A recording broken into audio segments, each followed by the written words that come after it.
This is going to be a variation to work on engaging the front of your ankle. I have some patients that have foot drop or have a lot of weakness pulling their toes up.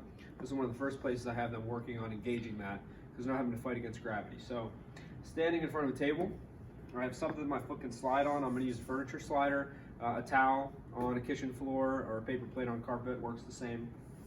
Now, I take a lot of the weight off my foot by leaning on this table, and I'm going to let my left foot go back, and I'm going to point my toes as far as I can, and then I'm just going to very lightly pull upward into some ankle dorsiflexion, or my toes coming up towards me. I'm going to pull my whole leg back up, even with the leg that I'm standing on.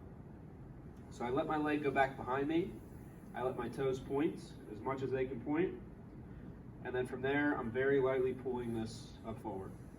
Now if I want to add a little bit more challenge to it, I can stay in this same position, and when I go back and after I point my toes, I can press down into my toes. I tell people like they're trying to wipe a stain off the floor. So the harder I press down as I pull, that creates a little bit of resistance or a little bit of friction of that thing that's sliding, which makes the front of my ankle work a little bit harder.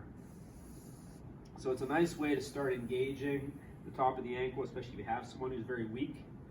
Now what I can do is if I want to make this even harder than it is here, the more I take the weight off my hands. So if I come from my elbows onto my hands, now as that foot slides back, I can put a little bit of weight on it. So my weight shifts from being forward to back. Now this is going to have to work harder to pull back up, right? So the more my body follows that foot, the more challenge on that back ankle to then pull me out of that position.